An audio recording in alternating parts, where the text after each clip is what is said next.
This clip is brought to you by SaveWithConrad.com.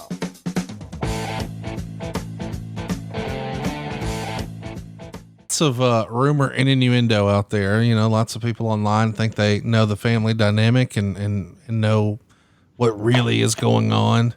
And it's been speculated over the years that Shane may have been a little disappointed that it didn't feel like he was going to be the heir apparent. But you sort of paint a different picture that, you know, Shane really wanted to do his own thing and be his own man and make his own way. And is Shane still having fun in the wrestling business, do you think? Yeah, I do think so. I think that Shane's having fun with his family and doing his own thing, and he gets to come back and do whatever he wants. I think Shane's having a blast. I think Shane's having a blast in life, and that's kind of the way that he looks at it.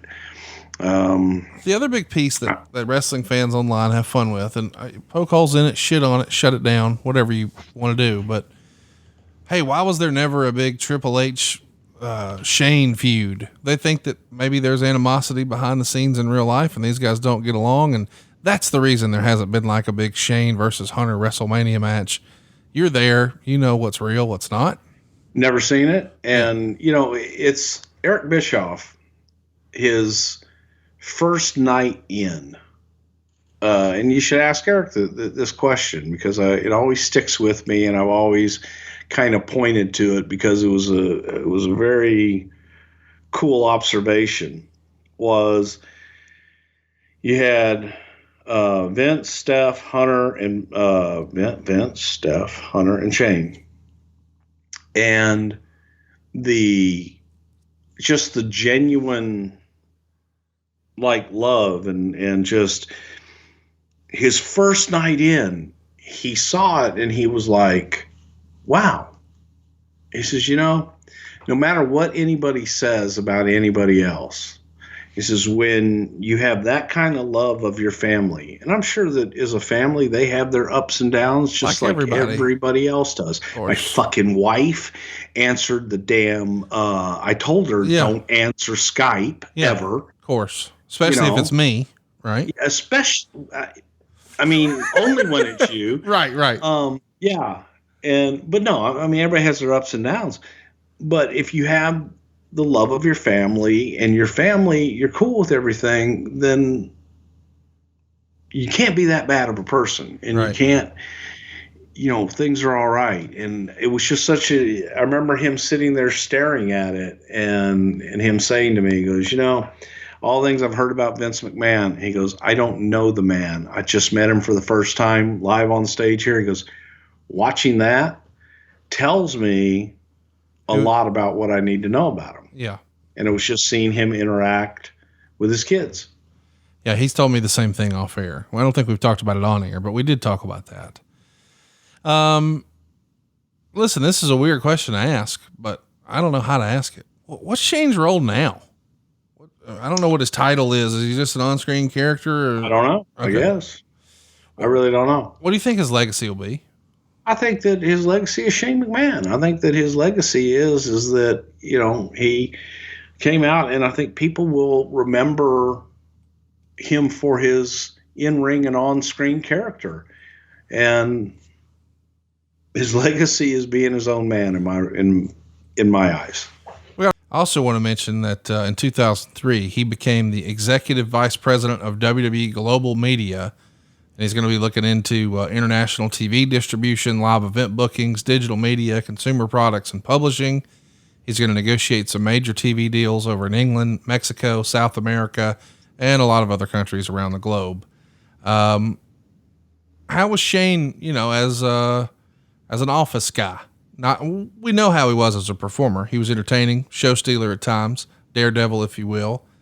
But now, and you know, several years into his run, 2003, now he's doing some big things behind the scenes. How was he?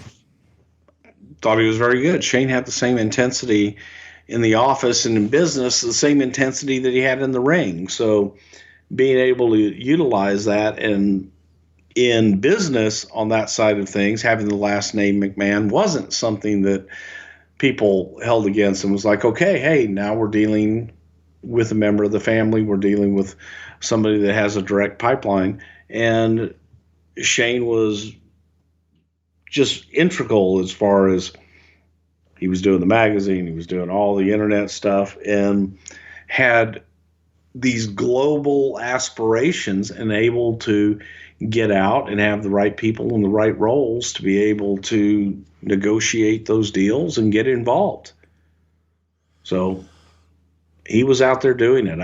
You go back and the story I've told way back in the, good Lord, it was late 90s, but heading overseas and having the meetings with Simon Cowell and Simon, his partner, with Wayne DeBand, and that was me and Shane McMahon and Wayne that were doing that. And it was bringing Shane along, and this guy by the name of Wayne DeBand, who we had for our international sales and what have you, was I thought he was brilliant, but he was an older gentleman, and we knew that he was kind of on his way out in general. But Jesus, he taught us both a lot, and he taught Shane a lot, and really helped him out with that international expansion.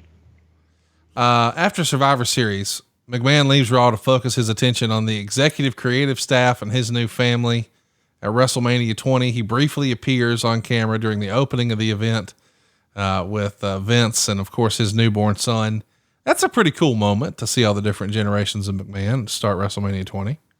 Yeah, it was. I thought that was and that was kind of a surprise that we did for them. How was it a fucking surprise for them if they filmed it? Well, they didn't see the end deal, what it was going to be. Okay, I got you. Dumbass. God damn. we did it. It was a surprise. I mean, we did.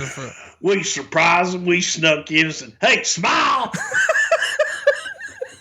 smile, little baby. Go, go, go, go, go, go. Look at Uncle BS. Go, go, go, go. I'm gonna get you. Do, do, do, do." Oh my God. Little baby Declan went do, do, do. Okay, here we go. There's a 3-hour special. Baby.